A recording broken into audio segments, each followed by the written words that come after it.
আচ্ছা, আমরা যদি ফার্স্ট স্লাইডের সেকেন্ড পার্ট নিয়ে আলোচনা করি তাহলে এখানে সবার ফার্স্টে হচ্ছে আসতেছে how market mechanism solve the basic problems of an economy.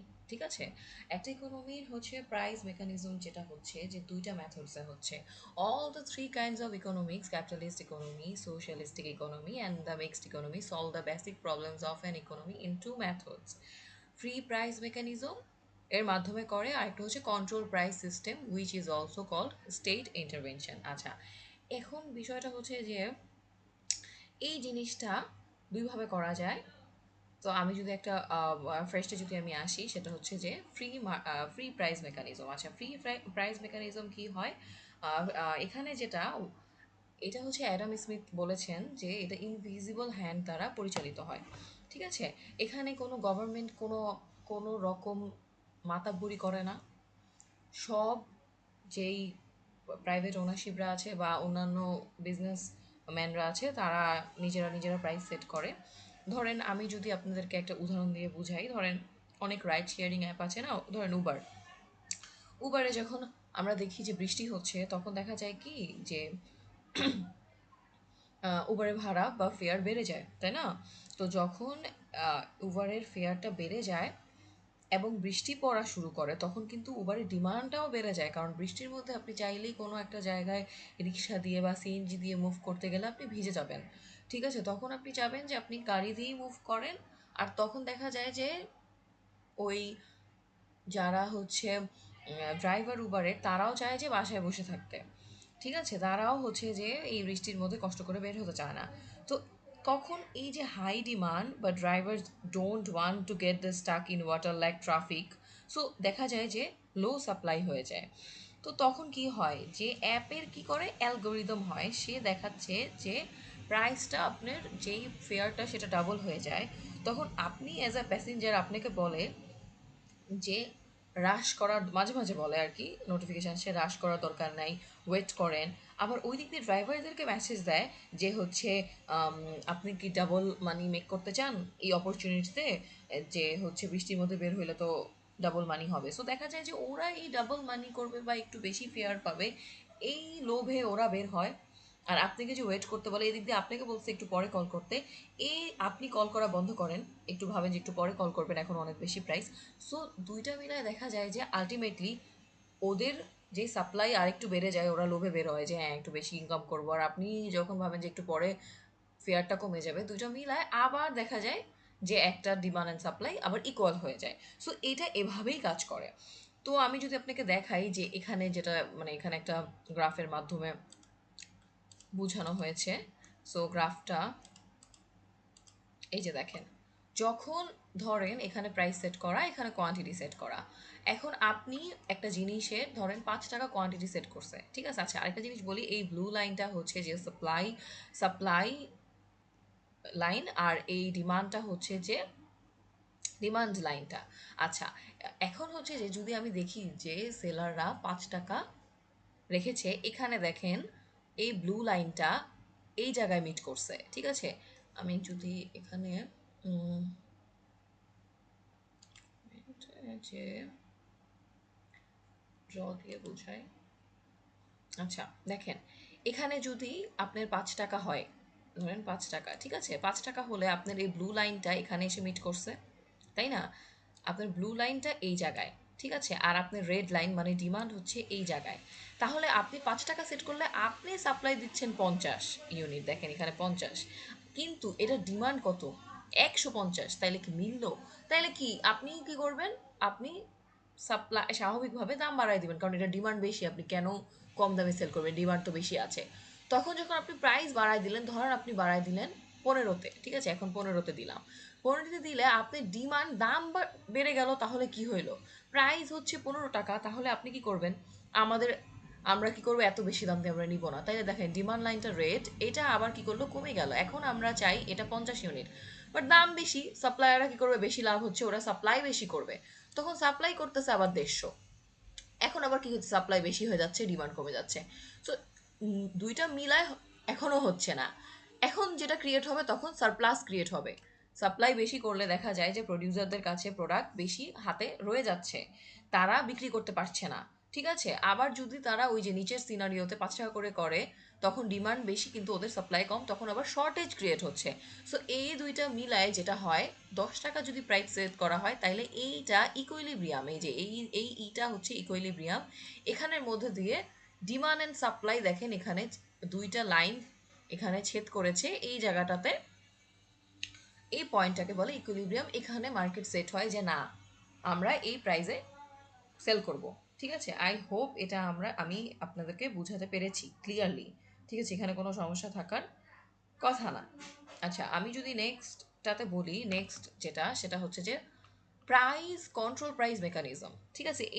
এই কন্ট্রোল প্রাইস মেকানিজমে যেটা হয় সেটা হচ্ছে যে গভর্নমেন্ট দুইটাও এতে করে। ঠিক আছে?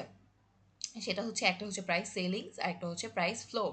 ঠিক আছে? আমরা যদি ফার্স্টে প্রাইস সেলিং দিয়ে আলোচনা করি, ঠিক আছে? প্রাইস সেলিংয়ে যে এখানে দেখতে পাচ্ছেন যে প্রাইস সেলিং, ঠিক আছে? প্রাইস সেলিংয়ে হচ্ছে যে price selling is the legal maximum price for a good or service. ঠিক আছে? গভর্নমেন্ট সেট করে দিল একটা প্রোডাক্টের প্রাইস আপনার ৫ টাকার বেশি হইতে পারবে না। ঠিক আছে? ধরেন আমি আপনাদেরকে এটা বোঝানোর জন্য ধরেন এখানে আমি বুঝাচ্ছি যে এটা ধরেন ৫ টাকা সেলিংটা, এইটা ধরেন ৮ টাকা এই পিটা, আর এখানে যে ফ্লোর আছে এটা ধরেন ১০ টাকা। আচ্ছা, এখন একটু বুঝতে ইজি হবে। এখন গভর্নমেন্ট কি করলো, দেখলো যে অনেক অনেক প্রডিউসার বেশি দামে কোনো একটা প্রোডাক্ট সেল করতেছে। ফর এক্সাম্পল, ধরেন কোনো একটা লাইফ সেভিং মেডিসিন, ঠিক আছে? সেইটা পার ডোজ যখন দেখতেছে যে জনগণের অনেক দরকার ওই লাইফ সেভিং মেডিসিনটা, সেলাররা কি করলো, সেই মেডিসিনের দাম কি করলো, ৫০০ টাকা চার্জ করা শুরু করলো। বাট এই ৫০০ টাকা তো সবাই এফোর্ড করতে পারবে না। তখন গভর্নমেন্ট এটাতে ইন্টারভেন করে। সে নিজে একটা রেগুলেশন দেয় যে না, এটার প্রাইস সেলিং হাইস্ট ৫০ টাকা হবে, কারণ গভর্নমেন্ট জানতে পারে যে এই ৫০ টাকা দিয়েও তার প্রোডাকশন করা সম্ভব, তার তার কস্ট পোষায় যায়। বাট সে ইচ্ছা করে বেশি দাম রাখছে, তো তাহলে সে এটা কি করলো, সে ৫০ টাকায় দিতে চাইলো। গভর্নমেন্ট বললো যে এটা ম্যাক্সিমাম প্রাইস হবে ৫০ টাকা, এটা হচ্ছে প্রাইস সেলিং সে সেট করে দিল, যাতে কনজিউমারদেরকে সে প্রোটেক্ট করতে পারে।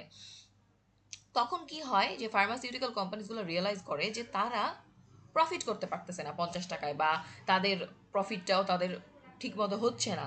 তখন তারা কি করে, স্লো ডাউন করে দেয় প্রোডাকশন। তখন তারা যখন স্লো ডাউন করে দেয় প্রোডাকশন, তখন কি হয়, শর্টেজ ক্রিয়েট হয়। তখন মার্কেটে তো তখন মানে ওরা চিন্তা করবে আমি এত কম দামে সেল করবো না, তাইলে আমি উৎপাদনই করবো না, গভর্নমেন্ট সেট করছে তো কি হয়েছে। ঠিক আছে? তখন একটা শর্টেজ ক্রিয়েট হয়। আচ্ছা, এটা গেল আপনার প্রাইস সেলিংয়ের যেটা। ঠিক আছে? এখন যদি আমি বলি প্রাইস, এই প্রাইস সেলিং সবসময় এটা একটা ইকুইলিব্রিয়াম দেখছেন না মার্কেট, এই যে ইকুইলিব্রিয়াম, এই পয়েন্টটা ডিমান্ড অ্যান্ড সাপ্লাইয়ের একটু আগে যে বুঝালাম, এটার চেয়ে নিচে সেট করতে হয়। কারণ আপনি যদি ইকুইলিব্রিয়াম প্রাইস ৮ টাকায় সেট করতেছেন, তাহলে তো গভর্নমেন্ট এই যে একটা মানে দাম কম রাখতেছে, সেটা তো দরকারই হইতেছে না। তো গভর্নমেন্টের এখানে মাথাপুরি করার তো দরকার নেই, কারণ তার তো এটা করার ফলে মানে জনগণের কোনো লাভ হচ্ছে না। তখনই তার লাভ হচ্ছে যখন সে এই ইকুইলিব্রিয়াম তো ৮ টাকা, সে এটার চেয়ে কম দামে জনগণকে ভোগ করার সুবিধা দিচ্ছে। সো এই জন্য প্রাইস সেলিং সবসময় ইকুইলিব্রিয়াম প্রাইসের নিচে হয়। ঠিক আছে? আচ্ছা, এখন যদি আমি প্রাইস ফ্লোর নিয়ে আলোচনা করি, এটা হচ্ছে লিগাল মিনিমাম প্রাইস। ঠিক আছে? প্রাইস ফ্লোরটা হচ্ছে লিগাল মিনিমাম প্রাইস। এটা হচ্ছে যে সরকার সেট করে দেয় যে হচ্ছে এই মানে আপনার ১০ টাকার নিচে এটা সেল হবে না, এটা মিনিমাম, ওটা যেরকম ম্যাক্সিমাম ছিল এটা মিনিমাম ১০ টাকার নিচে সেল হবে না। ঠিক আছে? Legal minimum price. ঠিক আছে? এখন এটা কেন সরকার সেট করে দিচ্ছে? অনেক সময় দেখা যায় না, ফার্মাররা তাদের ন্যায্য মজুরি পাচ্ছে না, তারা তাদের ধান বা গম চাষের জন্য তারা ন্যায্য কিছু পাচ্ছে না। সো এখানে যেটা হয় যে প্রাইস ফ্লোরটা সেট করে দিলে গভর্নমেন্ট বলবে যে এইটা মিনিমাম ১০ টাকা দিয়ে আপনাদের কিনতেই হবে।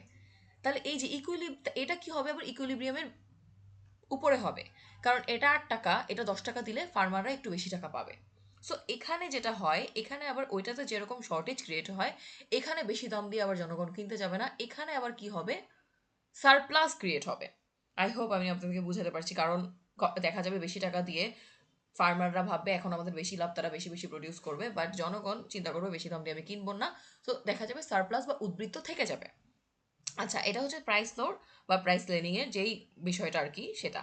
আচ্ছা, এখন আমি যদি আরেকটু এই দুটার জিনিস বলি, তাহলে প্রাইস সেলিং এ কি কি আসতেছে, যে গভর্নমেন্ট ইম্পোজ করে যখন মার্কেট প্রাইস প্রাইস সেলিং তখন ইম্পোজ করে যখন মার্কেট প্রাইস এক্সট্রিমলি হাই হয়। ইউজুয়ালি ইমপ্লোজ করা হয় যখন ইনফ্লেশন বা ওয়ার মোমেন্টে, তখন কনজিউমারদের কথা চিন্তা করে তখন এটা করে। এবং হচ্ছে যে এইটা সবসময় শর্টেজ ক্রিয়েট করে। আচ্ছা, এখন আমি যদি বলি, যদি প্রাইস ফ্লোরের কথা বলি, তাহলে এটা গভর্নমেন্ট করে যখন প্রাইস এক্সট্রিমলি লো হয়, তখন গভর্নমেন্ট এটা করে এগ্রিকালচার প্রোডাক্টসের, তখন যাতে ফার্মাররা তাদের ন্যায্য মজুরি পায় তখন প্রাইস ফ্লোরটা দেয়। এটা হচ্ছে মিনিমাম প্রাইস। এটাতে যেটা হয় সাপ্লাই এক্সিড করে ডিমান্ডকে, এটাতে একটা সারপ্লাস ক্রিয়েট হয়, ঠিক আছে। আচ্ছা, এটা ইকুইলিব্রিয়াম প্রাইসের উপরে হয়। আই হোপ এটাও বুঝাতে পেরেছি, ঠিক আছে। ওকে, নেক্সট টপিকে যদি আমি যাই, এখানে হচ্ছে যে demand, quantity, demanded quantity, if you demand something then you want it, can afford it, plan to buy it. আচ্ছা, আমরা যদি বলি আমাদের কিন্তু ডিমান্ডের কোনো শেষ নাই। আমি আমি বলতে পারি যে আমি এখনই চাই আমি একটা প্রাইভেট জেট, বাট সত্যি কথা বলতে আমি কি এটা এফোর্ড করতে পারবো না। তাহলে এই যে ডিমান্ড বলতে যে সবসময় এরকমই যে আমি চাইছি, আমি কিনতে চাইছি, এরকম না। আমার সেটা এফোর্ড করার যোগ্যতা থাকতে হবে। আমার টাকা পয়সা আছে, আমি কিপটা, তাইলেও কিন্তু হবে না, ঠিক আছে। তো সব কিছু ম্যাচ করতে হবে। তার মানে আপনি এটা চাইতে হবে, ওয়ান্ট ইট, এফোর্ড করার মতো অ্যাবিলিটি থাকতে হবে, এবং হচ্ছে আপনার এটা প্ল্যান করতেছেন যে আপনি বাই করবেন, ঠিক আছে। এটা হচ্ছে যে আমাদের হিউম্যান যে বিহেভিয়ারটা, সেটা ল অফ ডিমান্ড ফলো করে, ঠিক আছে। ল অফ ডিমান্ড ফলো করে যখন হচ্ছে যে কোনো কিছুর প্রাইস বাড়ে তখন আমরা ওইটা একটু কম কিনতে চাই, আবার যখন ক্লিয়ারেন্স সেল দেয় তখন ওইটা আমরা বেশি কিনতে চাই, ঠিক আছে। প্রাইস এবং কোয়ান্টিটির মধ্যে একটা নেগেটিভ সম্পর্ক বিদ্যমান। এইটা এই স্লাইডে আলোচনা করা হয়েছে। আমি যদি নেক্সট স্লাইডে যাই, এখানে আলোচনা করা হয়েছে substitution effect versus income effect. আচ্ছা, এই দুইটা কি? সাবস্টিটিউশন ইফেক্ট নিয়ে আলোচনা যদি করি, তাহলে হচ্ছে যে ধরেন আপনি দেখলেন যে হচ্ছে সাডেনলি যদি এরকম হয় যে বিফ বার্গারের প্রাইস ডাবল হয়ে গেছে, তখন আপনি কি করবেন? যে আচ্ছা, বিফ বার্গারের প্রাইস ডাবল হয়ে গেছে, আচ্ছা ঠিক আছে, আমি চিকেন বার্গার নিই, চিকেন বার্গার স্টিল চিপ, আমি বিফ আর নিব না, আমি বিফকে সাবস্টিটিউট করব কি দিয়ে? চিকেন বার্গার দিয়ে। তাহলে আপনি কি করবেন? একটা সুইচ করবেন একটা চিপার অল্টারনেটিভ, কারণ অরিজিনাল প্রোডাক্ট যেটা আপনি চান সেটা অনেক এক্সপেন্সিভ হয়ে গেছে। এইটাকে বলে substitution effect, consumer switching to cheaper products as price increases. বুঝছেন? আপনি অন্য সাবস্টিটিউট প্রোডাক্টে চলে যাবেন, কারণ বার্গার তো খাচ্ছেন এখন, বিফ বার্গার, বা যখন আপনি দেখলেন যে কফির প্রাইস বেড়ে গেছে আপনি চাতে সুইচ করলেন, এটা করা যায়, ঠিক আছে। আপনি যদি প্রেফারও বেশি করেন, বাট এখন দাম বেড়ে গেলে কিছু করার নাই, ঠিক আছে। আচ্ছা, ইনকাম ইফেক্টটা কি? আপনি যখন বেশি ইনকাম করবেন তখন আপনার লাইফস্টাইল চেঞ্জ হবে, ঠিক আছে, আপনার লাইফস্টাইল চেঞ্জ হবে। এটা হচ্ছে ইনকাম ইফেক্টটা এরকম যে the income effect is how a price change affects a consumer's purchasing power. If a price goes up you can afford less overall, ঠিক আছে। এখন যদি এরকম হয় যে আপনার ইনকামটা সেম, বাট আপনার সব কিছুর প্রাইস বেড়ে গেছে, তখন কি আপনি অল ওভার ইনকাম মানে এফোর্ট কম করতে পারছেন। আবার যদি দেখা যায় যে না, দাম কমে গেছে, তাহলে কি আপনি এফোর্ট বেশি করতে পারছেন। স্বাভাবিকভাবে দাম কমে না, সব কিছুর প্রাইস ইনফ্লেশনের জন্য বাড়তেই থাকে। সো এখানে একটা ইনফ্লেশন যে আমাদের হচ্ছে স্যালারি বাড়তেছে না, বাট আমাদের লাইফস্টাইল বেড়ে মানে লাইফস্টাইলের কোয়ালিটি বাড়ছে, প্রোডাক্টের দাম বাড়ছে, বাট আমাদের স্যালারি বাড়তেছে না। সো ইনকামে একটা ইফেক্ট পড়তেছে, ঠিক আছে। ইনকাম ইফেক্টে আরেকটা জিনিস পড়ে, ধরেন আপনার ইনকাম ফাইনালি বাড়লো, ঠিক আছে। এখানে নর্মাল গুডস আর ইনফিরিয়র গুডসের কথা বলা হয়েছে। আপনি যদি ইনকাম বাড়ে তখন আপনি কি করবেন? ধরেন আপনার ইনকাম বেড়েছে, আপনি তখন স্বাভাবিকভাবে নর্মাল গুডস যেরকম কেনেন সেরকমই কিনবেন। ধরেন দৈনন্দিন আপনি ভাত খাচ্ছেন, আপনি কি তখন এক বস্তা চাল না কিনে 2 বস্তা চাল বেশি ভাত খাওয়া শুরু করবেন? না, কারণ কখনোই আপনার ইনকাম কম দেখে আপনার ভাত খাওয়া কম বা বন্ধ হয়ে নাই, আপনি কিন্তু চালের অভাবে নাই, ঠিক আছে। কিন্তু আপনি কি করবেন? তখন হয়তো অর্গানিক ফুড বেশি খাওয়ার চেষ্টা করবেন। আরো কথা বলি তাহলে আসতেছে যে ধরেন ফর সে এক্সাম্পল, যে সাবস্টিটিউশন ইফেক্টের এক্সাম্পল হচ্ছে যে যখন একটা প্রোডাক্টের প্রাইস বেড়ে যাবে, কনজিউমার সেটা সুইচ করবে রিলেটিভলি চিপার অল্টারনেটিভ দেখবে, যেখান থেকে তারা সিমিলার ইউটিলিটি পাবে। যেমন হচ্ছে যে যদি আমি বলি নেটফ্লিক্স নেটফ্লিক্স তাদের যদি সাবস্ক্রিপশন প্রাইস 2011 সালে বাড়ায় দিয়েছিল, যে তাদের সাবস্ক্রিপশন বেশি। তখন যেটা হয়েছে যে নেটফ্লিক্সে যারা ইউজার্স কাস্টমার্সরা সেটা ফিল করছে যে না, এখন আমাদেরকে অল্টারনেটিভ অন্য কিছু চুজ করতে হবে, কারণ এটা আমরা এফোর্ড করতে পারছি না অনেক বেশি। তখন তারা যেটা করছে, একটা রেড বক্স ছিল যেটা হচ্ছে ডিভিডি রেন্টাল নেওয়া যায়, বা অ্যামাজন প্রাইম সেম হচ্ছে নেটফ্লিক্স টাইপের একটা হচ্ছে স্ট্রিমিং আর কি, মুভি স্ট্রিমিং স্ক্রিন করা যায়। আচ্ছা, এগুলা তো এখন এই অ্যামাজন প্রাইম বা রেড বক্সের প্রতি তারা যে যা হয়েছিল যে দেখছে যে নেটফ্লিক্সের দাম বেশি, আচ্ছা ঠিক আছে, তাহলে আমরা এখন রেড বক্স আর অ্যামাজন প্রাইম তাহলে আমরা তখন চিপে ম্যানেজ করতে পারবো বা মুভি দেখতে পারবো, ঠিক আছে। এটা গেল হচ্ছে সাবস্টিটিউশন ইফেক্ট। আবার ইনকাম ইফেক্টে যদি আমি সেম বলি, যখন দেখা যাবে যে আমার ইনকাম বাড়ছে না বাট নেটফ্লিক্সের প্রাইসটা বেড়ে যাচ্ছে, তখন আমরা চিন্তা করবো যে ওভারঅল আমার এন্টারটেনমেন্ট লাইফে কমাইতে হবে, ঠিক আছে। ওভারঅল একটা এন্টারটেনমেন্টের উপর এফেক্ট করবে, এন্টারটেনমেন্ট এক্সপেন্স কমাই দিব। আমরা তখন চাবো যে মাসে বা কোনো একটা সময় নেটফ্লিক্স না দেখে আমরা ডিরেক্ট থিয়েটারে যে মুভি দেখবো। এটা হচ্ছে ইনকাম এফেক্ট, ঠিক আছে। সো আই হোপ এটা দুটা আমি বোঝাতে পেরেছি। নেক্সট স্লাইড হচ্ছে demand curve and demand schedule. আচ্ছা, এটা ইজি আছে বাট এটা একটু মনোযোগ দিতে হবে। সেটা হচ্ছে দেখেন এখানে আপনার যদি বলি যে এই যে এগুলা হচ্ছে যে আপনার এক একটা প্রাইস, ঠিক আছে। এগুলো হচ্ছে একটা প্রাইস, আর এগুলো হচ্ছে যে যদি $0.50 হয় তাহলে আপনার 22 ডিমান্ড কোয়ান্টিটি থাকে। আবার $1 দিলে 15 থাকে। আবার 1.50 থাকলে তখন 10 থাকে কোয়ান্টিটি। ও 2 থাকলে ডলার তখন 7, আর 2.50 থাকলে তখন 5 কোয়ান্টিটি। মানে যেটা দেখছেন যে যখনই দাম বাড়তেছে তখনই আপনার ডিমান্ডটা কমতেছে, ঠিক আছে। আচ্ছা, সো এই যে এরকম যেহেতু এই যে দেখেন এখানে জাস্ট আমরা গ্রাফে জিনিসগুলো বসিয়েছি। দেখেন যদি হচ্ছে যে 2.50 হয়, এই যে এখানে দেখেন প্রাইস বরাবর এটা, তখন আমাদের কি হয়, তখন আমাদের কোয়ান্টিটি আমরা 5টা চাবো। এই যে দেখেন এই যে এই বরাবর দিল। আবার $2 চাইলে তখন 10। আমার তো আঁকাটা অত ইয়ে হচ্ছে না, বাট এই যে আর 1.50 হলে তখন হচ্ছে যে আমরা কি চাই, 1.50 হলে তখন হচ্ছে যে আমাদের 10 নাকি। এরপরে 1 থাকলে তখন হচ্ছে যে আমাদের $1 থাকলে 15, এই যে দেখেন 15, ঠিক আছে। আবার 0.50 থাকলে মানে অনেক কম দামে পাচ্ছি, তখন হচ্ছে 22, মানে দুইটার মাঝামাঝি, মানে এই যে এখানে আসবে, ঠিক আছে। এই জিনিসটা এখানে পোর্ট্রে করেছে, এইটাই। সো আমি যদি আরেকটু ইলাবোরেট বলি যে এই demand curve and demand schedule, এটা হচ্ছে ল অফ ডিমান্ড অনুযায়ী this curve will always slope downwards from left to right. দেখেন এটা লেফট টু রাইট, ঠিক আছে। এই যে লেফট থেকে রাইটে চলে গেছে, ঠিক আছে। লেফট টু রাইট এটা হবে কারণ হচ্ছে যে প্রাইস বাড়লে ন্যাচারালি কোয়ান্টিটি ডিমান্ড কমে যাবে। এটা হচ্ছে যে হাই প্রাইস রেজিস্ট্যান্ট, ঠিক আছে। এরপর যদি নেক্সট স্লাইডে যাই, তাহলে এখানে চেঞ্জ ইন ডিমান্ড যদি এরকম হয় যে দেখেন মানে প্রাইস আপনার কি বলছে, when any factor that influences buying plans changes other than the price of the good there is a change in demand। যদি যখন আমরা দেখলাম যে প্রাইস চেঞ্জ হচ্ছে, তাহলে দেখেন সেম ডিমান্ড কার্ভের একটা পয়েন্ট চেঞ্জ হইতেছে, ঠিক আছে। এ থেকে বিতে গেল, বি থেকে সিতে গেল, সি থেকে ডিতে, ডি থেকে ইতে। কিন্তু আমরা যখন দেখবো যে যদি প্রাইস বাদে অন্য কোনো ফ্যাক্টর ইনফ্লুয়েন্স করে, তখন দেখা যায় যে পুরো ডিমান্ড কার্ভটাই শিফট হয়ে রাইট টুয়ার্ডস রাইটে চলে যাচ্ছে। যদি হচ্ছে যে ডিমান্ড বাড়ে অল ওভার অন্য কোনো কারণে, তাহলে সেটা রাইটে যাবে, এই যে দেখেন রাইট। আর যদি কোনো কারণে ডিমান্ড অল ওভার কমে প্রাইস বাদে অন্য কোনো রিজনে, তখন এদিক দিয়ে ডিমান্ড কমে যাচ্ছে। আচ্ছা, তাহলে আমরা যদি দেখি যে ফর এক্সাম্পল কখন প্রাইস বাদে অন্য কোনো কারণে এই ডিমান্ডটা শিফট হচ্ছে, এটা কেন হচ্ছে, ঠিক আছে। আগে যদি আমি যদি একটা এক্সাম্পল দিই, সেই এক্সাম্পলটা ধরেন যে চকলেট বার, ঠিক আছে। চকলেট বার হচ্ছে আপনার $2, ঠিক আছে। সেখান থেকে কমে এটা $1 হলো।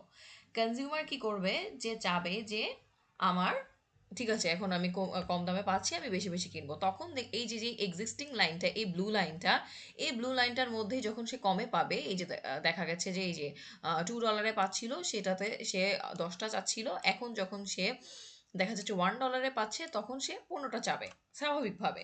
এই দাম কমাতে তার এইখানের মধ্যেই, তার এই ব্লু লাইনের মধ্যেই তার হচ্ছে পয়েন্টগুলো চেঞ্জ হবে।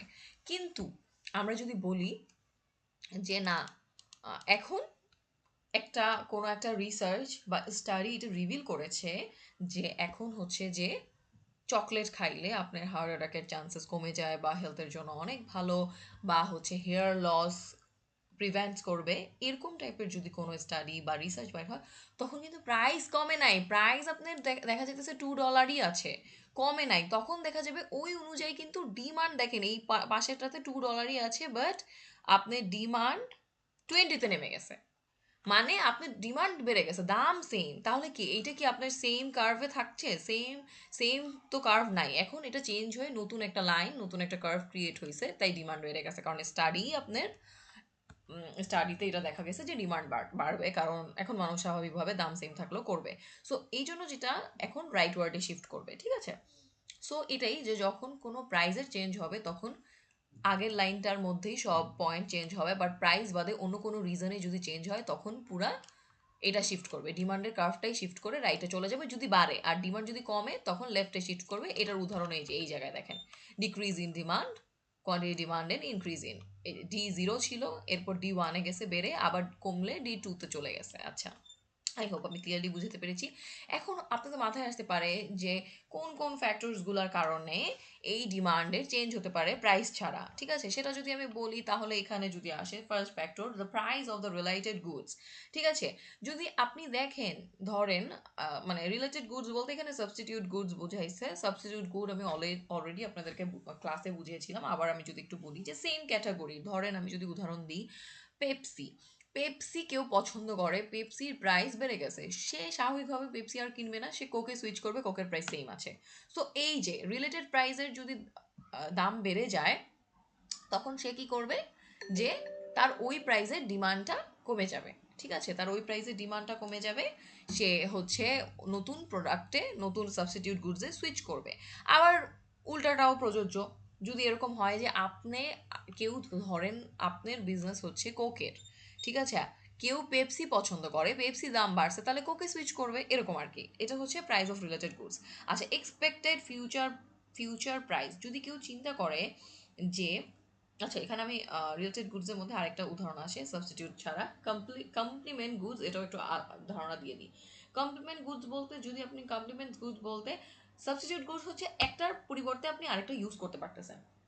আর আমি যদি বলি কমপ্লিমেন্টস গুড কোনগুলা, সেগুলো হচ্ছে যে একটা আরেকটার পরিপূরক, একটা ছাড়া আরেকটা আপনার ইউজ করা যায় না, ইউজলেস। সাচ অ্যাজ, যদি আমি বলি প্রিন্টার, যদি প্রিন্টারের প্রাইস ড্রপ করে, ঠিক আছে, প্রিন্টারের প্রাইস ড্রপ করলো, তাহলে প্রিন্টারের প্রাইস কম, সবাই বেশি বেশি প্রিন্টার কিনবে, রাইট? এখন প্রিন্টার কি আপনি ইঙ্ক ছাড়া, ইঙ্ক কার্টিজ ছাড়া আপনি ব্যবহার করতে পারবেন? তাহলে প্রিন্টার ইঙ্কও আপনার দরকার, তাহলে প্রিন্টারের প্রাইস ড্রপ করাতে প্রিন্টার ইঙ্কের ডিমান্ডটা বেড়ে যাবে, ইনক্রিজ করবে। তার মানে কমপ্লিমেন্ট গুডস একই সাথে কাজ করে, মানে একটা বাড়লে আরেকটা বাড়ে, একটা কমলে আরেকটা কমে, বাট সাবস্টিটিউট গুডসের ক্ষেত্রে অপোজিট ওয়েতে কাজ করে।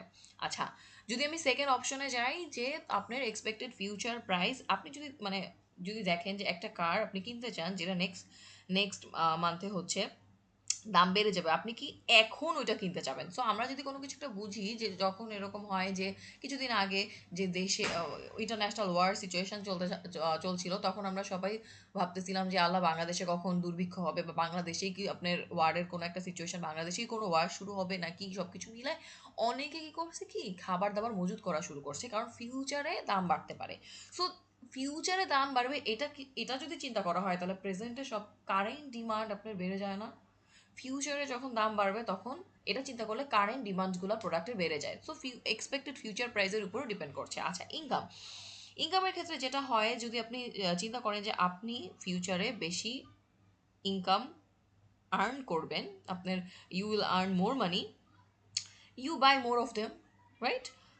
আপনি চিন্তা করবেন যে আচ্ছা ঠিক আছে, আমার ফিউচারে তো আমি ইনকাম বেশি করবো, আচ্ছা ঠিক আছে এখন একটু রেস্টুরেন্টে খেয়েই ফেলি, সমস্যা কি, ফিউচারে তো আমি জমাইতে পারবো, বা ফিউচারে তো টাকা থাকবেই। বিষয়টা হচ্ছে এরকম ইনকামের উপর। আবার যদি দেখেন যে না, ফিউচারে আমার চাকরি চলে যেতে পারে, আপনি এখন থেকেই একটু হচ্ছে কঞ্জুসামি করবেন, যে না আমার টাকা এখানে খরচ করতে পারবো না, কারণ স্বাভাবিক আপনার তো ফিউচারে আপনার তো চাকরি থাকবে না। সো ইনকামের উপরও ডিপেন্ড করে।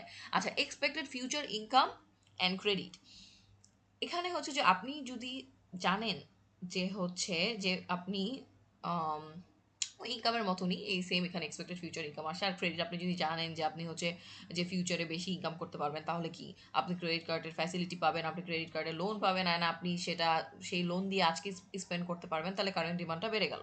আচ্ছা, পপুলেশন যদি কোনো একটা মার্কেটে যদি কোনো একটা প্রোডাক্টের কনজিউমার বেশি থাকে, সেই প্রোডাক্টের ডিমান্ডও বেশি থাকবে। কোনো প্রোডাক্টের যদি কনজিউমার কম থাকে, সেই প্রোডাক্টের ডিমান্ডও একটু কম থাকবে। এটা খুবই স্বাভাবিক, তাই না?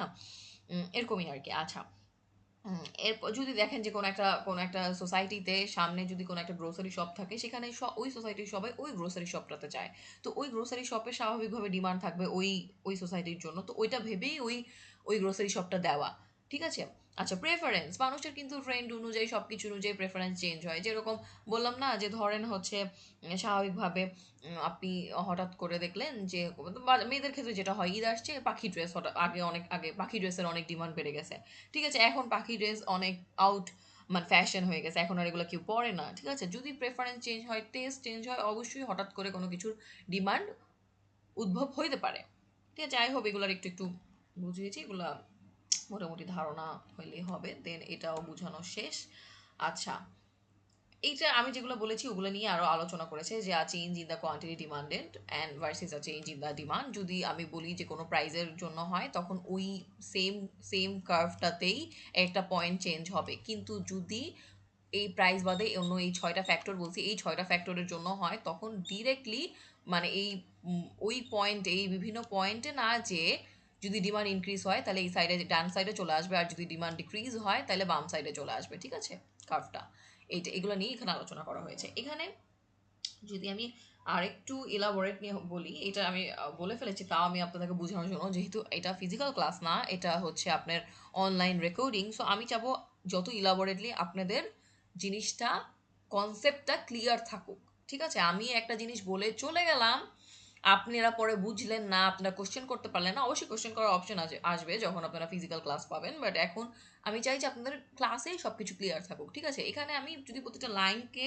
আপনাদের প্রতিটা লাইন বুঝাতে চাই, বাচ্চাদেরকে যেমন বুঝায়, তাহলে এখানে কি বলেছে, আর change in demand occurs when factors other than the goods own price alter consumers buying plan. ঠিক আছে, প্রাইস বাদে অন্য কোনো ফ্যাক্টর যদি হয়, তখন পুরা এই একটা থেকে এইভাবে ইনক্রিজ করে এখানে ইনক্রিজ নিয়ে আলোচনা করছে, রাইট ওয়ার্ড শিফট হবে।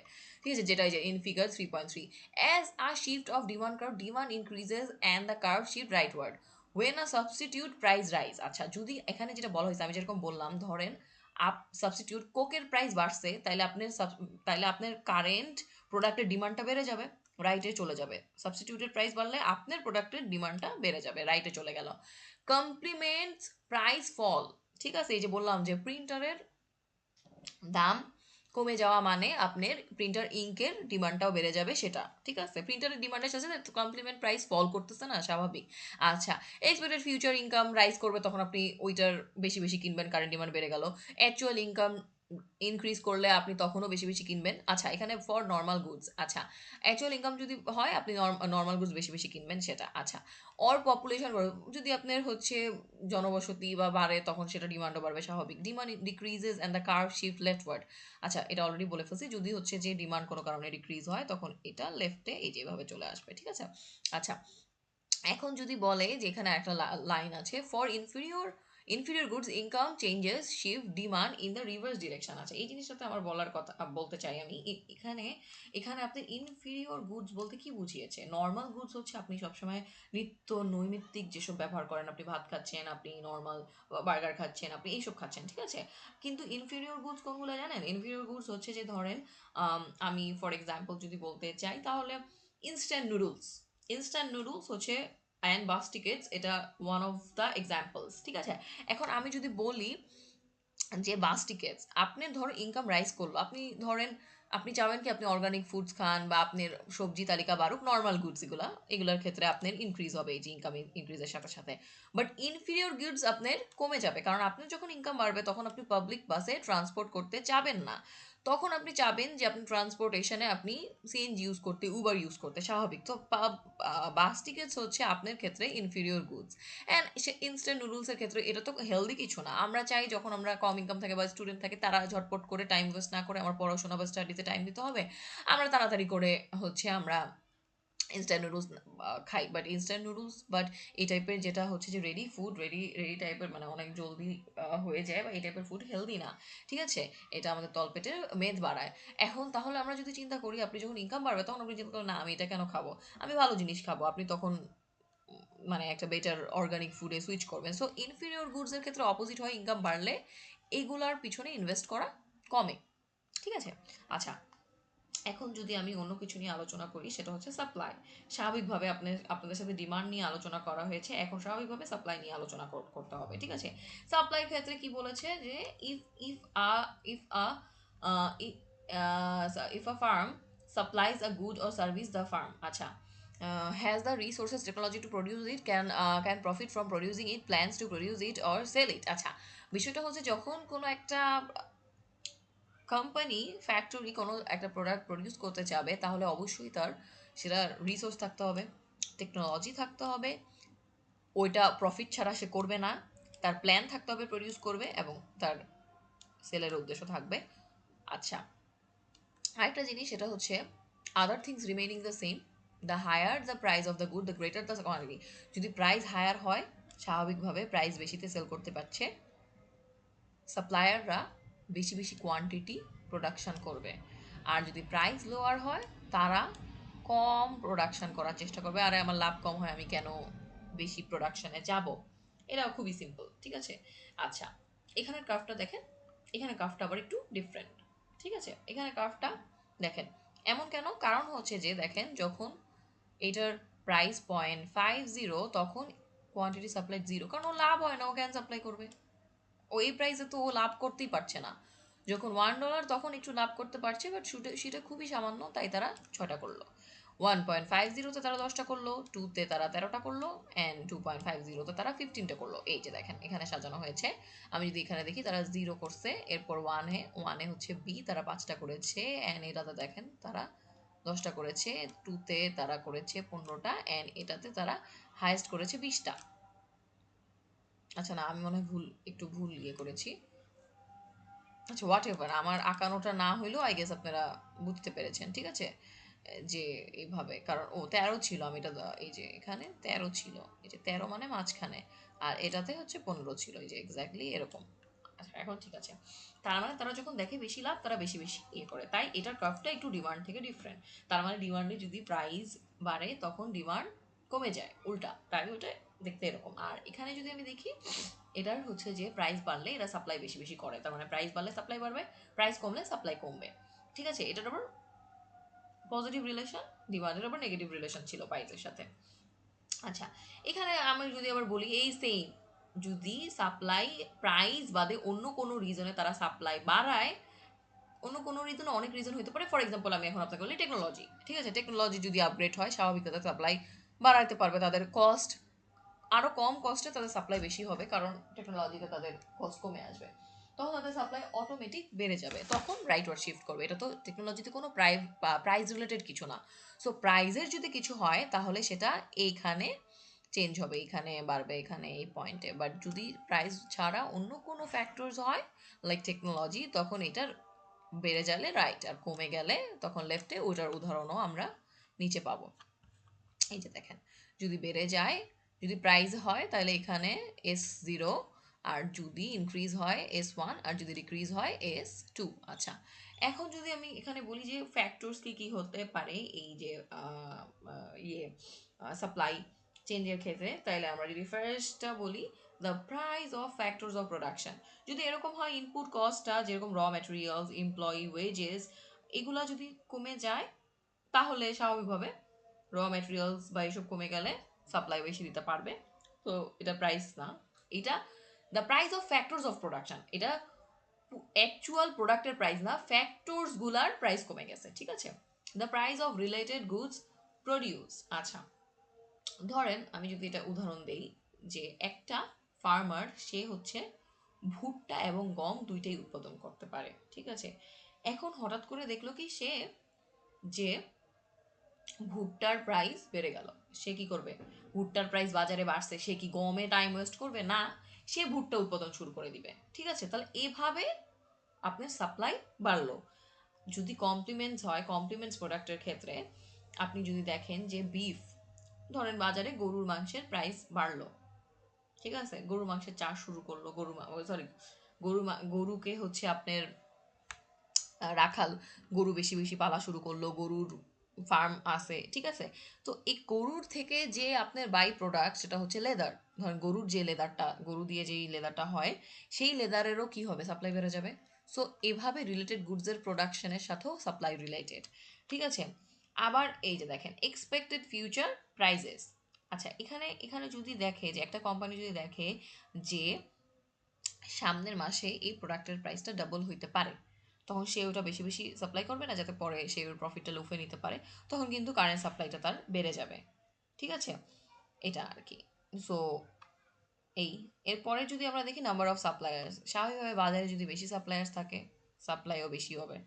কম সাপ্লায়ার থাকলে যে যে প্রোডাক্টের সাপ্লায়ার বেশি, বিজনেস বেশি করতেছে সেই প্রোডাক্টগুলো বাজারে অনেক বেশি, যে প্রোডাক্ট নিয়ে কেউ বিজনেস করতে চায় না সেটা সাপ্লায়ার কম। টেকনোলজিটা অলরেডি আমি বলেছি, টেকনোলজি যদি নিউ মেশিনারি বা ফাস্টার ম্যানুফ্যাকচারিং সফটওয়্যার এগুলো যদি আপগ্রেড হয়, তখন highly efficient driving supply app. Okay, the state of nature কীভাবে, অবশ্যই আমাদের ক্লাইমেটের উপর অনেক ডিপেন্ডেন্ট। যদি ওয়েদার বা ক্লাইমেট এক্সিলেন্ট ওয়েদার হয় তখন দেখা যায় সাপ্লাই অনেক বাড়ে, আর যদি দেখা যায় এরকম বৃষ্টি বন্যা খরা হয় তখন হচ্ছে সাপ্লাই কমে যায়, ঠিক আছে, তখন হচ্ছে লেফটে শিফট করে, ঠিক আছে। আই হোপ এটা ওইভাবে আমি বুঝাতে, যদি এখানে আলোচনা করা হয় movement along the supply curve, যে যখন প্রাইস রিলেটেড কিছু হবে ওই সাপ্লাই কার্ভের মধ্যেই মুভমেন্টটা হবে, ঠিক আছে, তাই মুভমেন্ট অ্যালং। বাট যদি অন্য কোনো ফ্যাক্টরস থাকে প্রাইস ছাড়া, তখন পুরো শিফটই হয়ে যাবে সাপ্লাই কার্ভটা। এই যে এখানে যেটা আলোচনা করা হয়েছে যে shift shift of the supply curve, হয় রাইটে যাবে বা লেফটে যাবে আর কি, বাড়লে হচ্ছে রাইটে, কমলে হচ্ছে লেফটে। আচ্ছা, এখানে যদি আমরা বলি যে supply increases and the curve shifts rightward when the price of the substitute production falls। ঠিক আছে, যদি আমরা এরকম দেখি যে হচ্ছে ধরেন কোনো একটা বিজনেস যে করে তার হচ্ছে পাঞ্জাবির আছে, টি শার্টও আছে, এখন ফেসবুকে হচ্ছে কোনো একটা কারণে হচ্ছে হইলো, কোনো একটা মিম বা কিছু ভাইরাল হওয়ার কারণে সাময়িকভাবে হচ্ছে দেখলেন যে আপনার পাঞ্জাবিটা অনেক ফেমাস হয়ে গেল, তাহলে কি আপনি আর টি শার্টটা প্রোডাকশনে যাবেন, সাপ্লাই করবেন? তখন আপনি যেটা ভাইরাল হয়েছেন সেটাই বেশি, পাঞ্জাবিতেই সাপ্লাই করবেন বেশি, এই জন্যই সাবস্টিটিউট প্রোডাকশনটা ফল করেছে। আবার যদি বলা হয় যে the price of the complement production rises, ঠিক আছে, যদি এরকম ধরেন যে আপনি আপনি যেটা প্রোডাকশনে গেছেন সেটার যদি এরকম হয় যে বাই প্রোডাক্ট যেটা, এবং একটু আগে হচ্ছে বিফ আর কাওয়ের যেটা বললাম, যদি দেখেন আপনি লেদারের প্রাইসটা বেড়ে গেল, তখন আপনি যেটা করবেন, গরু রাখালরা গরু চাষ করা বেশি শুরু করবে, মানে গরু লালন পালন করা বেশি করবে, কারণ হচ্ছে যে আপনার হচ্ছে আপনার এটা কমপ্লিমেন্ট প্রোডাক্টের কারণ, গরু যখন লালন পালন বেশি করবে তখন রাখালরা স্বাভাবিকভাবে এটার চামড়া থেকে যে বাই প্রোডাক্ট সেটা থেকেও লাভ করতে পারবে, ঠিক আছে। তো আলটিমেটলি এভাবেই। সো এটা আসলে প্রতিটা জিনিস আর আমার মনে হয় না যে আলোচনা করা দরকার আছে, কারণ অলরেডি আমি ওখানে ডিমান্ডে করেছি। সো এরপরে যদি আমরা বলি যে নতুন একটা পয়েন্ট, সেটা হচ্ছে এলাস্টিসিটি, ঠিক আছে। এলাস্টিসিটি নিয়ে যদি আমি আলোচনা করি তাহলে হচ্ছে যে এলাস্টিসিটি কি, এলাস্টিসিটি হচ্ছে যে how much one variable response when another variable changes, একটা ভ্যারিয়েবল চেঞ্জ হলে আরেকটা ভ্যারিয়েবল কতটুকু রেসপন্ড করছে, বা রেসপন্সিভনেস, ঠিক আছে, এখানে রেসপন্সিভনেস নিয়ে আলোচনা করা হবে। যেরকম আমরা, it's like a rubber band, যে কিছু কিছু কিছু কিছু মার্কেট থাকে হাইলি ইলাস্টিক, স্ট্রেচ হয় যখন আপনারা পুল করেন এটা, বা আবার কিছু থাকে অনেক ইনইলাস্টিক, যে অনেক রিজিড, সেটা যতই পুল করেন না কেন সেটা কোনো বাড়ে না, সেম থাকে আকৃতি, ঠিক আছে। সো এখানের মধ্যে এটাকে আবার চার ভাগে ভাগ করা হয়েছে, সেটা হচ্ছে যে একটা price elasticity of demand, price elasticity of supply, income elasticity and cross elasticity. যদি আমরা ফার্স্টেরটা নিয়ে আলোচনা করি, price elasticity of demand, how much quantity demanded changes when price changes, price change হলে কীভাবে কোয়ান্টিটি ডিমান্ডের মধ্যে এফেক্ট পড়ে। আমরা জানি যে প্রাইস বাড়লে কোয়ান্টিটি ডিমান্ডেড কমে যায়, প্রাইস কমলে কোয়ান্টিটি ডিমান্ডেড বেড়ে যায়। সো এই যে প্রাইস কমলে আমরা বেশি কোয়ান্টিটি ডিমান্ড করি কোন প্রোডাক্টের ক্ষেত্রে কতটুকু, সেইটাই আমরা এলাস্টিসিটিতে পরিমাপ করব, ঠিক আছে। আবার হচ্ছে যে how much quantity supply changes, যখন প্রাইস বাড়লে আমরা জানি, শিখে ফেলেছি যে কোয়ান্টিটি সাপ্লাইডও বেড়ে যায়, এখন কতটুকু বাড়ে সেই জিনিসটাই প্রাইস ইলাস্টিসিটি আলোচনা করে। আবার হচ্ছে how demand changes when income changes, income বাড়লে ডিমান্ড কতটুকু বাড়ে, এসব নিয়ে আলোচনা করব। বাড়ে না, সবসময় কমতেও পারে, যাই হোক এখন হচ্ছে যে ক্রস ইলাস্টিসিটিতে how demand for one good changes when the price of another good changes. এখানে ওই যে সাবস্টিটিউট প্রোডাক্ট কমপ্লিমেন্টস প্রোডাক্টের প্রাইস বাড়া কমার সাথে আরেকটা প্রোডাক্টের কতটুকু সম্পর্ক সেটা ক্রস ইলাস্টিসিটিতে আলোচনা করব। ঠিক আছে, এখন যদি আমি দেখি যে calculating the price elasticity of demand, এটার সূত্র কি, সেটা হচ্ছে যে price elasticity of demand equals to price percentage change in quantity demanded by percentage change in price. আচ্ছা, এটা যদি আমরা একটা সূত্রের সাহায্যে দেখি তাহলে হচ্ছে এটা দেখেন এক্সাম্পলে কি বলা হয়েছে যে ওয়েন দ্য প্রাইস অফ সিডির প্রাইস ইনক্রিজ করে কি হয়েছে, $20 থেকে $22 চলে গেছে। ঠিক আছে, আর কোয়ান্টিটি ডিমান্ড হয়ে গেছে, প্রাইস যেহেতু বাড়ছে কোয়ান্টিটি 100 থেকে 87-তে নেমে গেছে, ডিমান্ডও কমে গেছে প্রাইস বাড়ার কারণে। আচ্ছা, এখন তাহলে সূত্রে কি হবে, সূত্রে যেটা হবে সেটা হচ্ছে, তাহলে দেখেন যে আপনি চেইন যেহেতু বের করবেন, তো সবার ফার্স্টে যেটা করতে হবে যে আপনার আপনার আগে যেটা ছিল, আপনার হচ্ছে যে কারেন্ট যেটা ছিল, কারেন্ট প্রাইস হচ্ছে 22, সেটা থেকে 20 বাদ দিতে হবে। আমি একটা হচ্ছে আপনাদের জন্য ইয়ে করেছি এটা, হ্যাঁ, আপনার স্টার্টিংয়ে ছিল 20, পরে নিউ প্রাইস হচ্ছে $22, তাহলে চেঞ্জ হবে 22 মাইনাস 2, 20 ইকুয়ালস টু $2, চেঞ্জ হচ্ছে $2। আবার ম্যাথ যখন আপনারা করতেছেন তাহলে কি, তাহলে হচ্ছে চেঞ্জটা এটার পার্সেন্টেজ চেঞ্জ কতটুকু, তাহলে ওই ডিফারেন্সটা যেটা আছে 2 বাই অরিজিনাল 20, কারণ অরিজিনাল সাথে তুলনা করে আপনি চেঞ্জটা বুঝতে পারবেন, তাহলে 10%। আবার সেম কোয়ান্টিটির ক্ষেত্রে কোয়ান্টিটি এখন হচ্ছে যে আগে ছিল 100, এখন হচ্ছে 87 হয়েছে, তাহলে চেঞ্জ আসছে 13, তাহলে 13 দিয়ে আগে ছিল 100, তাহলে 13 বাই আগেরটার সাথে কম্পেয়ার করলে 13%। আর এখন ফর্মুলা অনুযায়ী আমরা জানি যে হচ্ছে প্রাইস চেঞ্জটা উপরে আর কোয়ান্টিটি চেঞ্জটা নিচে, তাহলে 10/13, এটা হচ্ছে 1.3। আই গেস এটা আমি আর একটু ইজি করে দেখিয়েছি, দেখে ইজি ইজি হয়েছে বোঝার জন্য। আচ্ছা, তো তাহলে এখন এখানে তাহলে অ্যান্সার হচ্ছে 1.3। আচ্ছা, এখানে যেটা বলছে in case demand is price elastic, এই কেসের মধ্যে ডিমান্ড হচ্ছে যে প্রাইস ইলাস্টিক। আচ্ছা, এখানে প্রাইস ইলাস্টিক বলতে কি বুঝাইছে বলেন? Therefore, demand is elastic. Elastic demand occurs when percentage change in quantity is greater than percentage. আচ্ছা, এখানে PED greater than 1, greater than 1 elastic, highly elastic. Okay. আচ্ছা, প্রাইস ইলাস্টিসিটির যদি আমি আপনাকে আরেকটা ধারণা দিই, ধরেন আপনি একটা কফি শপে গেলেন, ঠিক আছে, কফি শপে যাওয়ার পরে হচ্ছে আপনি দেখলেন যে যেই ল্যাটের প্রাইস, সেই কফি ল্যাটেটা হচ্ছে আগে $3 ছিল, এখন হচ্ছে $8, because are 5 other coffee shops on the same street. ঠিক আছে, অন্যান্য কফি শপ আছে, তাই হচ্ছে এটা এরকম হলো। ইউ উইল লাইকলি সুইচ কি করবে টু আ কম্পিটিটর, আপনি কি করবেন, অন্যান্য কফি শপ আছে যেহেতু ওই রাস্তাতেই, আপনি হচ্ছে কম্পিটিটরে সুইচ করবেন। তখন দেখা যায় যে একটা ওদের ড্রপ করবে সেলসে, এটাই হচ্ছে হাইলি ইলাস্টিক সেন্সিটিভ। আর যদি আমি বলি যে হাইলি ইনইলাস্টিক সেন্সিটিভ না, ধরুন কোনো একটা লাইফ সেভিং মেডিসিন, এটা যদি দাম বাড়ায়ও তাও কাস্টমাররা কিনতে বাধ্য, কারণ এটা তো আপনার দরকার ইনসুলিন ডায়াবেটিক্স রোগীর জন্য বাধ্যতামূলক। সো এই জন্য এটা হচ্ছে ইনইলাস্টিক বা রিজিড, যে প্রাইস বাড়া কমার সাথে এটা ওইভাবে এফেক্ট পড়ে না। ঠিক আছে, ওকে, আমরা যদি দেখি নিচেরটা, calculating the price elasticity of supply, same ওই ডিমান্ড সূত্রের হচ্ছে ডিমান্ডের জায়গায় এখানে quantity supplies percentage change in price. আচ্ছা, এটা যদি আমরা বুঝাই, এখানেও হাইলি ইলাস্টিক হাইলি ইনইলাস্টিক আছে। এখানে যদি আপনি ধরেন যে হচ্ছে আপনার একটা টি শার্ট শপ আছে, ওই সেম উদাহরণের আমি যাচ্ছি, যে ধরেন একটা নিউ কোনো একটা মিম ভাইরাল হইলো যে আপনার শার্টের বা টি শার্টের প্রাইস হচ্ছে যে আপনি এখন ওইটার জন্য বেশি প্রাইস দিতে চাচ্ছেন। ঠিক আছে, আগে যেটা অনেক কম ডলার ছিল, আগে যদি $20 থাকে, এখন আপনি ওটার জন্য $40 দিতে চাচ্ছেন, কারণ মিম ভাইরাল হয়েছে। ইলিয়েনেরও যেরকম এরকম ইলিয়েনের ব্র্যান্ডটা উঠছেই, এখানে অনেক মিম একটা ঈদে, মনে হয় 2 না 3 বছর আগে একটা ঈদে ওদের মিম ভাইরাল হয়েছিল। সো এই কারণে তখন দেখা যায় যে আপনি এই মিম ভাইরালের জন্য, বা এটা হাইপ হয়েছে তাই আপনি এটার জন্য $20 থেকে $40ও আপনি পে করতে রাজি। ঠিক আছে, কারণ এটা এখন আপনি হচ্ছে যে বিকজ আপনার এই ডিজিটাল যে ডিজাইনটা, এই মিমটা, এটার জন্য আপনার এটা করতে হবে, তো হাইলি ইলাস্টিক হইলো। আর হাইলি, এখন এটা কি, আপনি ফাস্ট রিয়াকশানে আপনি তাড়াতাড়ি এটা অনেক প্রিন্ট করলেন এই শার্টটা এবং বিক্রি করলেন, সাপ্লাই বেড়ে গেল। আচ্ছা, হাইলি ইনএলাস্টিক যদি বলি, বা স্লো রিয়াকশান বা ডিফিকাল্ট রিয়াকশান, আমরা যদি বলি গোল্ড মার্কেট, ঠিক আছে, এখন ধরেন গোল্ড মার্কেটের গোল্ড প্রাইস বেড়ে গেল, চাইলে কি অনেক গোল্ড প্রোডাকশন করা সম্ভব না, কারণ এটা একটা লং প্রসিডিউর। মানে হঠাৎ করে গোল্ড চাইলে করা যাবে না, এটার জন্য আপনার দীর্ঘদিন হচ্ছে আপনার হচ্ছে প্রথমে একটা ল্যান্ড কিনতে হবে, এরপর এনভায়রনমেন্টাল পারমিট লাগবে, সেখানে অনেক নিউ মাইন ডিগ করতে হবে, এরপর অনেক অনেক বছর পরে যে আপনার গোল্ড হবে সেটা, ঠিক আছে।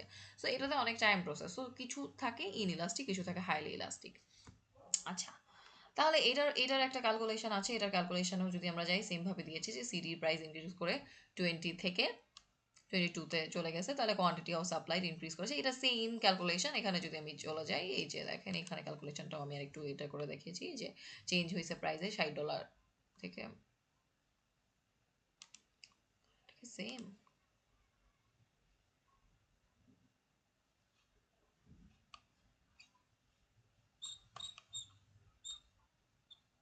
আচ্ছা, $60 কেন লিখলাম? আচ্ছা, আপনি এটাতে ফোকাস করেন। উম, আচ্ছা, যদি আমি এটা সেম ভাবেই এই 20 থেকে $22 চলে গিয়েছিল, প্রাইস বেড়েছে, তো আমরা জানি প্রাইস বাড়লে সাপ্লাই বাড়ে, তাইলে 100 থেকে 130-এ চলে গেল, ঠিক আছে সাপ্লাই।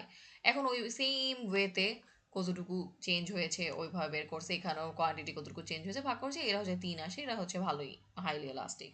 এরকম যদি আমি এরপর যদি আমরা এখানে যাই ইনকাম ইলাস্টিসিটির মধ্যে হচ্ছে আপনার যদি ইনকাম বাড়ে কমে, how much demand changes when income changes, ঠিক আছে। এটা স্বাভাবিক, when people get a massive salary raise or a bonus, what do they start buying more of? What do they stop buying, কোনটা তারা বেশি কেনা শুরু করে এবং কোনটা তারা মানে কম কিনতে চায়। যেরকম আমরা এখানে যদি আমরা বলি যে তারা নর্মাল গুডস, এটা অলরেডি আলোচনা করা হয়ে গেছে যে নর্মাল গুডস বলা হয়েছে, ইনফিরিয়র গুডসের ক্ষেত্রে নেগেটিভ হয়। নর্মাল গুডস বা লাক্সারি প্রোডাক্টস তারা বেশি কিনতে চায়, তারা হচ্ছে চায় যে একটা ফাইন ডাইনিংয়ে ডিনার করতে, তারা ইন্টারন্যাশনাল ভ্যাকেশনে যায়, এগুলো হচ্ছে লাক্সারি তাদের ইয়ে বাড়লে। আর যদি তাদের হচ্ছে যে দেখা যায় বাস টিকেটস বা ইনস্ট্যান্ট নুডলস তারা কম কিনে, ইনফিরিয়র গুডসের ক্ষেত্রে এটা নেগেটিভ নেগেটিভ আসে আর কি, ইলাস্টিসিটি। আচ্ছা, আর হচ্ছে যে positive and greater one normal গুডসের ক্ষেত্রে ওইভাবে পার্থক্যটা বোঝা যায় না, ঠিক আছে। আচ্ছা, এখন ইনকাম ইলাস্টিসিটিরও এখানে একটা উদাহরণ দিচ্ছে, সেম ক্যালকুলেশন। আই হোপ এটা বুঝতে পেরেছেন, ঠিক আছে। আচ্ছা, এখানে একটা রেঞ্জ দেওয়া হয়েছে, যখন হচ্ছে আপনার এই ইনকাম ইলাস্টিসিটি অফ ডিমান্ড এটা যদি 1-এর নিচে হয় তাহলে ইনকামটাকে বলে ইলাস্টিক লাক্সারি গুডস, আর 0 থেকে 1-এর মধ্যে হলে সেটাকে বলে ইনকাম ইনইলাস্টিক নেসেসারি গুড, আর 1-এর ইকুয়াল টু 1 হলে ইউনিট ইনকাম ইলাস্টিক। মানে ইউনিট বলতে বোঝাচ্ছে যে আপনার যখন ইনকামটা বাড়তেছে ওইটার সাথে সাথে একই ফেস, মানে যদি এরকম হয় ইউনিট ইউনিট ইলাস্টিসিটি বলতে বোঝাচ্ছে যে আপনার যদি মানে প্রাইস 10% বাড়ে, কোয়ান্টিটি ডিমান্ডেড বা সাপ্লাইড ওই ক্ষেত্রেও 10% বাড়তেছে, সো এটা হচ্ছে ইউনিট এলাস্টিসিটি, মানে একদম সেম ফেজে বাড়বে, ঠিক আছে। আর এই যে 0 কম হলে ওটা ইনফিরিয়র গুডস, এটা নিয়ে আমি একটু পরে আরো বেশি আলোচনা করব পুরোটা শেষ হইলে। আচ্ছা, ক্রস ইলাস্টিসিটি অফ ডিমান্ড, এখানে এখানে হচ্ছে যে substitute products and complement products নিয়ে আলোচনা করা হইতেছে। আচ্ছা, এখানে হচ্ছে যে যদি আমি আপনাদেরকে উদাহরণ দেই যে যদি ধরেন আপনি প্রোডাক্ট প্রোডাক্ট এর যদি দাম বাড়ে, প্রোডাক্ট বি কতটা বেশি আপনি কনজিউম করবেন, আবার প্রোডাক্ট বি এর দাম বাড়লে প্রোডাক্ট এ কতটুকু কনজিউম করবেন, এই জিনিসগুলো নিয়ে আপনার এই যে percentage change in quantity demanded by percent change in price of substitute or complement goods, ঠিক আছে। এখানে যদি আমি একটা সাবস্টিটিউটের উদাহরণ দিই, ধরেন হচ্ছে যে এই যে সেম ধরেন নেটফ্লিক্সের সাবস্ক্রিপশন প্রাইস সিগনিফিকেন্টলি বেড়ে গিয়েছে। এখন মেনি সাবস্ক্রাইবার কি করবে, তারা ক্যান্সেল করে আমাজন প্রাইমে সুইচ করতেছে। এখানে কিন্তু যেটা হইতেছে যে এই নেটফ্লিক্সের প্রাইস হাইকের জন্য আপনার সাবস্টিটিউট প্রোডাক্ট অ্যামাজনের ডিমান্ডটা বেড়ে যাচ্ছে, ঠিক আছে। আবার সেম যদি আমি বলি, ধরেন হচ্ছে আপনি আপনি একটা কফি পট, ঠিক আছে, কফি পটস আপনার $1, এখন দেখলেন যে এটা $1 আছে, এটা কোনো চেঞ্জ হয় নাই, বাট হঠাৎ করে দেখা গেল যে একটা ইলেকট্রনিক ব্র্যান্ড একটা মেজর ক্লিয়ারেন্স সেল দিছে যে তারা তাদের কফি যে মেশিনটা সেটা অনেক কমে সেল করে দিচ্ছে। সো স্বাভাবিকভাবে যখন সেই কফির মেশিনটা কমে সেল করে দিবে, সো সবাই কফিটা কিসে খাবে? কফি পটেই খাবে স্বাভাবিক। তখন কফি পটটা অটোমেটিক কেনা শুরু করবে। সো এই কফি পট আর কফি মেশিন এটা হচ্ছে কমপ্লিমেন্ট প্রোডাক্টসের ক্ষেত্রে অ্যাপ্লিকেবল। আর ওই যে একটু আগে যে উদাহরণ দিলাম নেটফ্লিক্স অ্যান্ড আপনার অ্যামাজন প্রাইম, এগুলো হচ্ছে সাবস্টিটিউট প্রোডাক্টসের ক্ষেত্রে একই টাইপের, একই ক্যাটাগরি, ঠিক আছে? এগুলো হতে পারে। সো এই ক্রস ইলাস্টিসিটির ক্ষেত্রে এভাবে কাজ করবে। এখানেও আপনার উদাহরণ দিয়েছে এই যে সাবস্টিটিউটসের ক্ষেত্রে টি কফি, কমপ্লিমেন্টসের ক্ষেত্রে কারের ক্ষেত্রে ফুয়েল লাগেই, এটাই স্বাভাবিক। আচ্ছা, এখানে সেম সেম একটা উদাহরণ দিচ্ছি, ক্যালকুলেশন সেম। আই হোপ আমি আপনাদেরকে বোঝাতে পেরেছি। এখানে আমরা আলোচনা আমি বলেছিলাম যে করব যে লাস্টে যে এই এটা নিয়ে ভেবেছিলাম যে স্লাইডের হয়তো লাস্টে থাকবে, বাট নেই যেহেতু আমি আবার এখানে ব্যাক করলাম, ব্যাক করে এই জিনিসটা নিয়ে আলোচনা করি। ঠিক আছে, যখন হচ্ছে যে ইলাস্টিসিটির পয়েন্টটা একের বেশি হবে সেই প্রোডাক্টটা হাইলি রেসপন্সিভ। ঠিক আছে, হাইলি রেসপন্সিভ বলতে বোঝাচ্ছে যে প্রাইস যদি বাড়ে, ডিমান্ড মানে যদি আমি একটা দিয়ে উদাহরণ দিই ডিমান্ড নিয়ে, ডিমান্ডটাও অনেক বেড়ে যাবে। ঠিক আছে, সেটা সেটা অনেক বেড়ে যাবে। আর যদি ইনএলাস্টিক বলি, প্রাইস বাড়ছে ডিমান্ডটা একটু কমবে। ঠিক আছে, ইনএলাস্টিক এটা অত একটা রেসপন্স করবে না, ওইটা আমি মেডিসিনের ক্ষেত্রে উদাহরণ দিয়েছিলাম।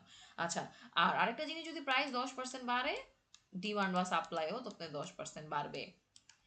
এই জিনিসটা এক্স্যাক্ট সেম 10% 10%, এটা হচ্ছে ইউনিট ইলাস্টিক। ঠিক আছে, আবার যদি প্রাইস 10% কমে, ডিমান্ডও 10% কমবে, এটা হচ্ছে ইউনিট ইলাস্টিক, বেশ সেম। তাহলে আমি elastic, in elastic, unit elastic I guess আমি বুঝাতে পেরেছি। আচ্ছা, এই স্লাইডটা তাহলে এখানেই শেষ করছি। আল্লাহ হাফেজ।